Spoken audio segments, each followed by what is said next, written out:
ब्रह्मवरुणेन्द्ररुद्रमरुतः स्तुन्वन्ति दिव्यैस्तवैः वेदैः साङ्गपदक्रमोपनिषदैः गायन्ति यं सामगाः ध्यानावस्थिततद्गतेन मनसा पश्यन्ति यं योगिनः यस्यान्तं न विदुः सुरा असुरगणाः देवाय तस्मै नमः। न गुरोः अधिकं तत्त्वं न गुरोः अधिकं तपः तत्त्वज्ञानात् परं नास्ति तस्मै श्री गुरवे नमः। ओम दयानंदचरणौ मनसा स्मरामि दयानंदचरणौ शिरसा नमामि। సత్యత శీలం, శీలం అంటే ఆచారవాన్, శీలి ఆచారవంతుడు. అంటే ఆచారం అంటే ఏంటి? ఏది ఆచరించాలో ఏది చెయ్యాలో క్షుణ్ణంగా తెలుసుకుని దాన్ని చేస్తూ ఉంటాడు. ఆచారః శీలం. స్థైర్యం అంటే స్థిరబుద్ధి. స్థిరబుద్ధి అంటే ఏంటి? స్థితప్రజ్ఞుడు అని అర్థం. స్థితప్రజ్ఞుడు అంటే ఎవరు? ప్రజహాతి యదా కామాన్ సర్వాన్ పార్థమనోగతాన్ ఆత్మన్యేవాత్మనా తుష్టః స్థితప్రజ్ఞస్తదోచ్యతే దుఃఖేష్వనుద్విగ్నమనాః సుఖేషు విగతస్పృహః వీతరాగభయక్రోధః స్థితధీర్మునిరుచ్యతే యస్సర్వత్రానభిస్నేహః తత్తత్ప్రాప్య శుభాశుభం న అభినందతి న ద్వేష్టి తస్య ప్రజ్ఞా ప్రతిష్ఠిత. ఇంకా చెప్పాలి అనంటే ఆపూర్యమాణమచల ప్రతిష్టం సముద్రమాపః ప్రవిశంతి యద్వత్ తద్వత్ కామాయం ప్రవిశంతి సర్వే సశాంతిమాప్నోతి న కామకామీ విహాయ కామాన్ యస్సర్వాన్ పుమాంశ్చరతి నిస్పృహః నిర్మమో నిరహంకారః సమదుఃఖ సుఖక్షమీ.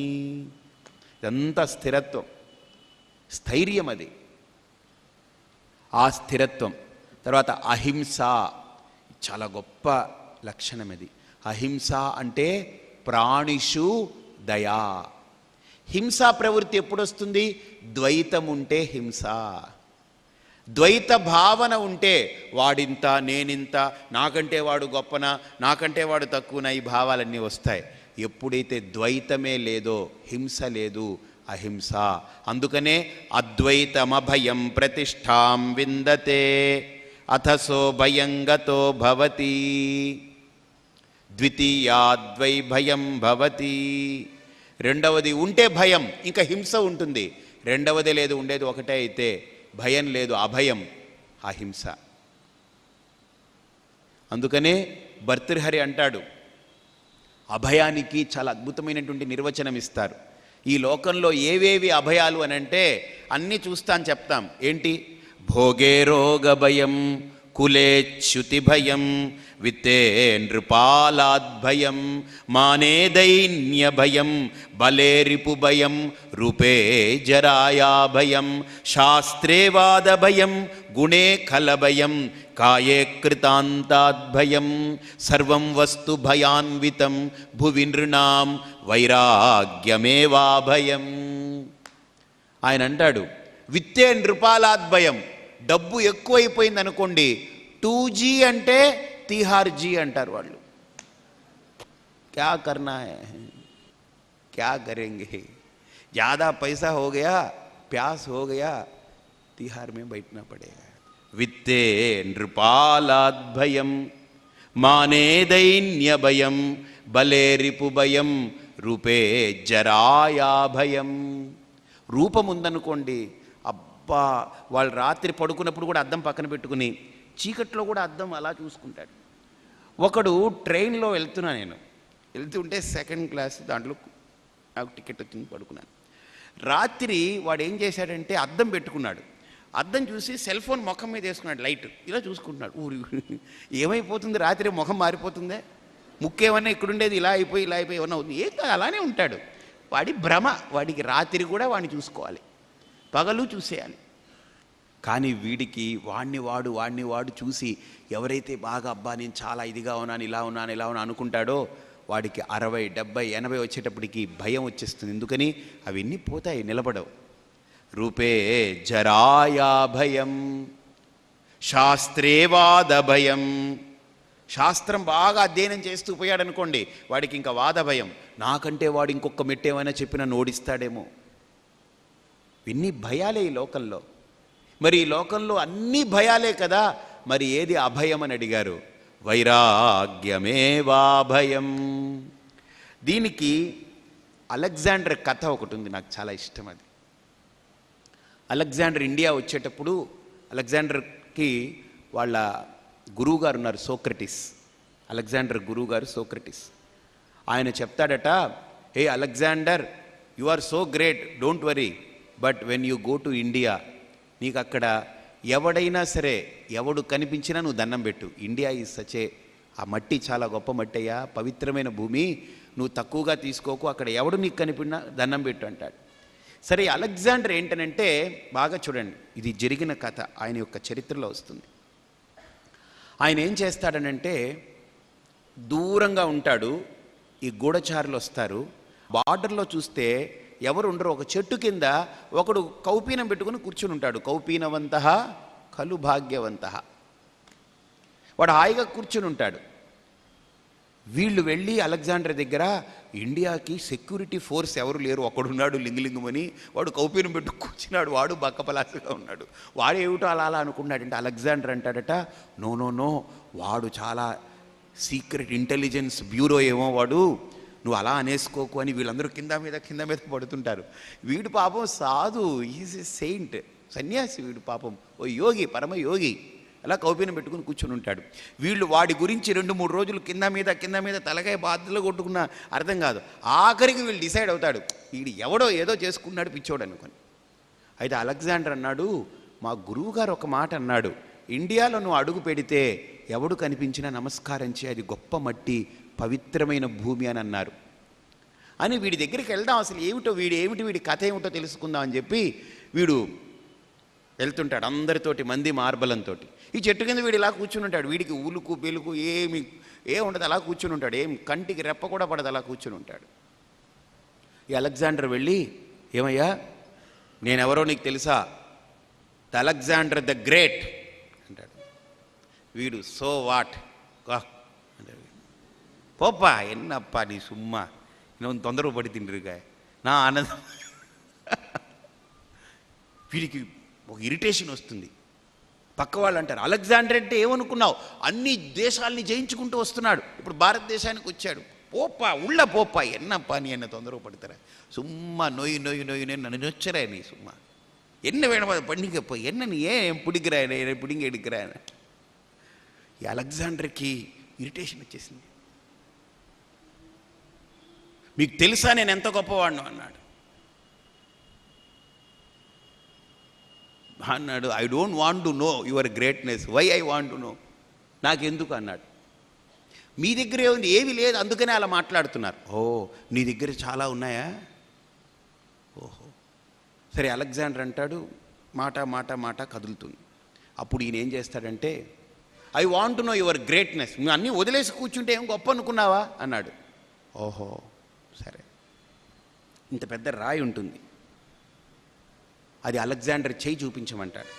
ఆయన ఇలా చేయి పెడతాడు, ఆ రాయిని అలా పెడతాడు, అలా పట్టుకో అంటాడు. వీడు ఇలా పట్టుకుంటాడు కొంతసేపు.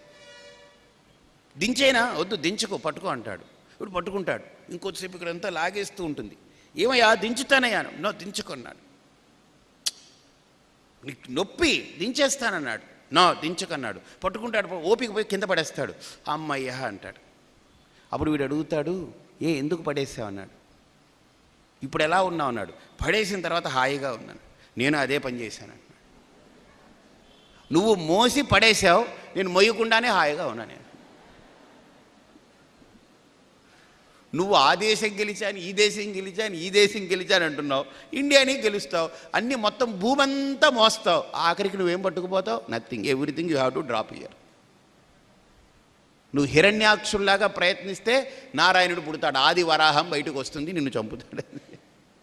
You don't go anything, nothing is going to come with you. అలెగ్జాండర్కి లోపల జోల్ట్ అవుతుంది. అబ్బా వీడు ఏమిటి, మా గురువుగారు చెప్పాడు, ఇంత గోచి పెట్టుకుని వీడు ఏమిటి ఇలాంటి ఉపదేశం చేశాడు వీడు.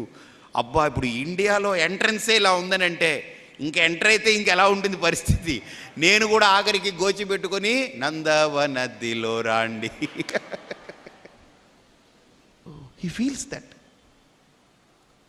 అప్పుడు అలెగ్జాండర్కి ఏంటంటే ఇంక ఇండియాని దాడి చేసే ముందు వాడికి ఆరోగ్యం బాగులేకుండా క్షీణించిపోతుంది.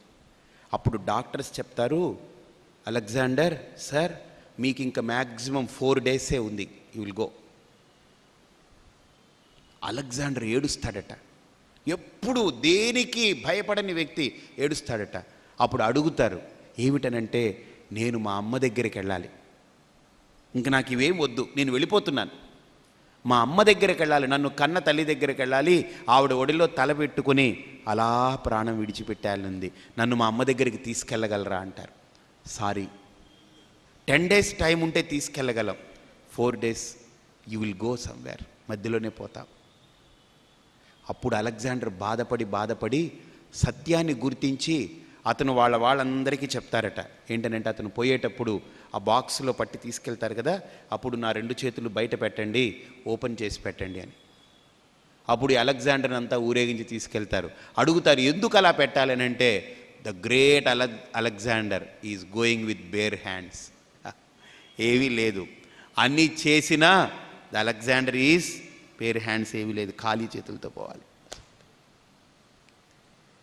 కాబట్టి ఇక్కడ కూడా మనం గుర్తించవలసినటువంటి ప్రధాన అంశం ఏంటంటే, మనలో ఆ చింతన, ఆ అంతఃకరణ శుద్ధి, ఆ పరిపక్వత, ఆ రకమైనటువంటి భావన మొదలయ్యేటప్పటికి ఇక్కడ చూడండి, ఎప్పుడైతే ఆ భావన వచ్చిందో అహింస, ఇక ద్వైతం లేదు, అద్వైతం, వైరాగ్యం, అది అభయం. అంతకు మించిన అభయం ఏముంది? సర్వం ఈశ్వరమయమైనప్పుడు ఇంకా నాకు భయం ఎక్కడిది? నాదే అనుకుంటే దాన్ని కాపాడుకోవడం, దాన్ని నిలబెట్టుకోవడం, వీటన్నిటి మీద ఉంది. కాబట్టి ఇక్కడ మహాభారతంలో అదే అంటారనమాట, తతస్తతశ్చోపరమః క్రియాభ్యః తతః చ ఉపరమః క్రియాభ్యః. అంటే ఉపశమః, శాంతి, అన్ని కర్మల నుండి ఆ యోగి ఉపశమనం పొందుతూ ఇక్కడ ఏం చెప్తున్నారంటే శ్రీకృష్ణ పరమాత్మ, అలా పొందినటువంటి యోగి ఎలాంటి లక్షణంతో ఉంటాడు ఆ శ్లోకం చెప్తారు. ఆ యోగి ఏ లక్షణంతో ఎదుగుతాడు, అక్కడి నుంచి ఇక్కడ సన్యాసి లక్షణం, యోగి యొక్క లక్షణం, ఇవన్నీ కొన్ని శ్లోకాల్లో నడుస్తుంది. ఆరురుక్షోహో మునేహే యోగం కర్మ కారణముచ్యతే యోగారూఢస్య తస్యైవ శమః కారణముచ్యతే. అంటే ఒక అంతఃకరణ శుద్ధికి కర్మ అనేది ప్రధానమైనటువంటి సాధనం. ఆత్మబోధలో కూడా శంకరుల వారు అంటారు, చిత్తస్య శుద్ధయే కర్మ నతు వస్తూపలబ్ధయే వస్తు సిద్ధిర్విచారేణ నకించిత్ కర్మకోటిభిః. కర్మ అనేది చిత్తశుద్ధికి అద్భుతమైనటువంటి సాధనం. ఎలా సాధనం అవుతుంది? ఈజ్ దేర్ ఎనీ పర్టికులర్ కర్మ బై ఫాలోయింగ్ విత్ చిత్తశుద్ధి ఏర్పడుతుందా? ఏదైనా కర్మల్లో ఇప్పుడు పుత్రకామః, ఈ పుత్రకామేష్టి చేయాలి, లేకపోతే వర్షానికి ఒక కర్మ ఉంది, లేకపోతే దీనికి ఒక కర్మ ఉంది, దానికి ఒక పూజ ఉంది, దీనికి ఒక పూజ ఉంది, దీనికి ఒక ప్రాయశ్చిత్తం ఉంది. అలాగనే స్వామి చిత్తశుద్ధికి ఏదైనా ఒక కర్మ ఉందా? ప్రత్యేకమైన కర్మ? నో పర్టికులర్ కర్మ ఫర్ చిత్తశుద్ధి. సో ఏ కర్మనైనా సరే ఈశ్వరార్పణ భావనతో చేస్తే అది చిత్తశుద్ధిని ఇస్తుంది.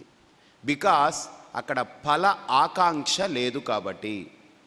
నాహం కర్త, నేను కర్తని కాను, ఆ పరమాత్ముడే కర్త.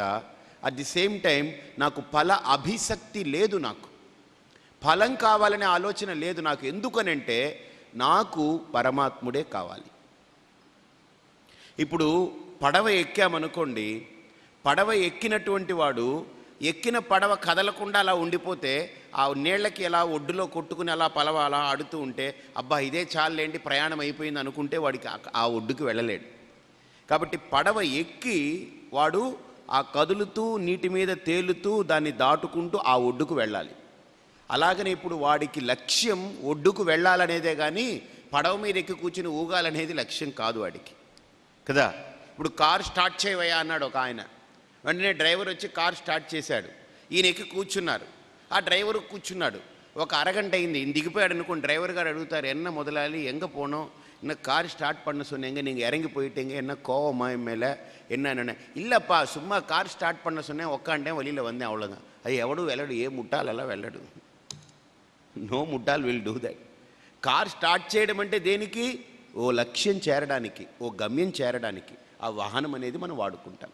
అలాగని ఇక్కడ కూడా కర్మ అనేది రెండిటికి ఉపయోగపడుతుంది. ఒకటి ఫలితాన్ని ఇవ్వడానికి ఉపయోగపడుతుంది, ఆ కర్మ రెస్పెక్టివ్ రిజల్ట్ని మనకి ఇవ్వడానికి ఉపయోగపడుతుంది. లేదా నాకు రిజల్ట్ మీద ఓరియంటేషన్ లేనప్పుడు, if my mind is not oriented on result, then if my mind is completely abiding in Ishwara, then that karma will give me yield a result called antahkarana shuddhi. ఎందుకంటే ఆ కర్మకి ఇంకా వేరే ఫలం ఇచ్చే అవకాశం లేదు, వీడికి వద్దంటున్నాడు. దెన్ వేర్ ఇట్ గోస్, అంతఃకరణ శుద్ధి వస్తుంది వాడికి. సో ఆ అంతఃకరణ శుద్ధికి ఇక్కడ ఏంటంటే ఆత్మబోధులు అంటారు, చిత్తస్య శుద్ధయే కర్మ నతు వస్తూపలబ్ధయే. అంటే కర్మ ఏదైతే ఉందో అంతఃకరణ శుద్ధికి ఉపయోగపడుతుందే కానీ మోక్షానికి కాదు. వస్తు సిద్ధి విచారేణ నకించిత్ కర్మకోటిభి. అంతేగాని జీవితకాలం ఈ కర్మలు చేస్తూ ఉండిపోతాను, ఒక యోగిగా ఉంటానంటే కుదరదు. అందుకని ఇక్కడ అంటారు, ఆరురుక్షోహో మునేహే యోగం కర్మకారణం ఉచ్యతే. అంటే అంతఃకరణ శుద్ధి కావాలనుకున్నటువంటి సాధకుడికి, పరమాత్ముడే లక్ష్యంగా అంతఃకరణ శుద్ధి కావాలనుకునే సాధకుడికి, ఎవడైతే జ్ఞానాన్ని అనుష్ఠించాలి, జ్ఞానాన్ని పొందాలి, ఆ విచారణ చేయాలనుకున్నటువంటి సాధకుడిలో ఏవో హర్డిల్స్, ఏవేవో ప్రతిబంధకాలు, ఏవేవో ఆటంకాలు వస్తున్నాయి. ఈ ఆటంకాలు ఎందువల్ల వస్తున్నాయి? అనేక జన్మ సంచితమైనటువంటి కర్మల యొక్క ప్రభావం. ఆ ప్రభావంతో అంతఃకరణ శుద్ధత లేదు, మలం ఉంది, విక్షేపం ఉంది, ఆవరణ ఉంది. ఇవన్నీ కూడా మల విక్షేప ఆవరణ దోషాలన్నీ కూడా ఒక సాధకుడిని అడ్డుపడుతూ ఉంటాయి. వాడు ఒకవేళ జ్ఞాన విచారణ చేసినా, ఒకవేళ వాడికి అనిపిస్తున్నా ఇదంతా ఆత్మమయమై ఉంది, ఇదంతా ఈశ్వర స్వరూపమై ఉంది, ఈశావాస్యం ఇదం సర్వం అని గురువు బోధించినా, ఉపనిషత్తు చెప్పినా, దాన్ని విన్నా, దాన్ని అర్థం చేసుకునే ప్రయత్నం వచ్చినా, సందర్భం వచ్చినప్పుడు పడిపోతుంటాడు. వాడు నిలబడలేడు, వాడు నిలబెట్టుకోలేకపోతుంటాడు. కారణం అంతఃకరణలో ఉన్నటువంటి మలం, అంతఃకరణలో ఉండేటువంటి ప్రతిబంధకం. ఇప్పుడు ఆ ప్రతిబంధకాన్ని తొలగించాలి. దానికి ఏం చేయాలి? కర్మకారణం ఉచ్యతే. ఇప్పుడు ఆ కర్మ వల్ల ఆ చిత్తశుద్ధి కలిగి వాడిప్పుడు జ్ఞాన సాధనకు ప్రిపేర్ అయ్యాడు. ఇప్పుడు వాడికేమిటి? యోగారూఢస్య తస్యైవ. ఇప్పుడు ఆ యోగి, ఆరూఢుడైనటువంటి యోగి, ఆరూఢుడంటే ఎవడైతే కర్మ సాధన ద్వారా చిత్తశుద్ధి కలిగినటువంటి యోగి ఎవడైతే ఉంటాడో, యోగి అంటే డెఫినేషన్ ఏమిచ్చాం? చిత్త వృత్తి విక్షేప నిరోధ యోగం. నాట్ చిత్త వృత్తి నిరోధం, చిత్త వృత్తి విక్షేప నిరోధం యోగం. అంటే చిత్తంలో కలిగే వృత్తిని ఏం ఆపక్కర్లేదు. ఎందుకనంటే చిత్త వృత్తి మన యొక్క శ్రవణానికి, మననానికి ఉపయోగపడుతుంది. బాగా ఆలోచించండి. ఎవరో అన్నారు, స్వామి ఈ నిప్పు ఉంది చూసారా, డేంజరస్, కాల్ చేస్తుంది, కాబట్టి I don't allow fire anywhere near to me అన్నాడు. Then how you will survive? వండుకోవాలంటే నిప్పు కావాలి, నీళ్లు కాచుకోవాలంటే నిప్పు కావాలి. See, fire is not dangerous if you are not aware of how utilising the fire. If you are not aware of the knowledge regarding the fire, how to handle it, how to utilize it, how to operate it, ఆ జ్ఞానం నీకు లేకపోతే అది danger. కాబట్టి ఇక్కడ బాగా ఆలోచించండి. కర్మ ఏమీ మనకు ద్రోహం చేయదు, కానీ you should know how to operate it. అది ఎంతవరకు, దాని పరిధి ఏమిటి, అంతవరకు ఆపరేట్ చేస్తాడు. అలా ఆరూఢుడైనటువంటి యోగి. అలాగని చిత్త వృత్తి ఒక సాధకుడికి అవరోధం కాదు. ఎందుకని? ఆ చిత్త వృత్తి శ్రవణానికి, మననానికి. ఇప్పుడు నేను మాట్లాడుతుంటే వింటున్నారు. ఎక్కడ వింటున్నారు? వృత్తి, ఆలోచన. ఒకవేళ వృత్తే తీసేశారనుకోండి, సపోజ్ నా మాట విని, ఇంకేముంది, నథింగ్ డూయింగ్. ఇన్ఫ్యాక్ట్ ఒకటి గుర్తుపెట్టుకోండి, నా చిత్తంలో వృత్తి తీసేయాలంటే దానికి ఒక వృత్తి కావాలి కదా, వృత్తి తీసేయాలి కాబట్టి ఒక వృత్తి కావాలి, వృత్తిని తొలగించే ఒక వృత్తి కావాలి. ఇప్పుడు ఈ వృత్తిని తొలగించింది ఈ వృత్తి ఉంది, ఇప్పుడు దీన్ని తొలగించేదానికి ఇంకో వృత్తి, దీన్ని అనవస్థా దోషం. ఈ ఎండ్లెస్ ఇది, తొలగించుకుంటూ కూర్చోవడమే. అంటే ఒక ఆయన ఏంటంటే వర్షం పడుతూ ఉంది కదా రోడ్డు మీద, ఆయన ఏం చేశాడంటే వర్షం పడుతూ ఉంటే చీపురు తీసుకుని I want to clean the road, I don't want to have any rain drops in the road అని చిమ్ముతూ ఉన్నాడు. వీడు చిమ్ముతూ ఉన్నాడు, వర్షం పడుతుంది, చిమ్ముతున్నాడు, వర్షం పడుతుంది, చిమ్ముతున్నాడు, వర్షం పడుతుంది.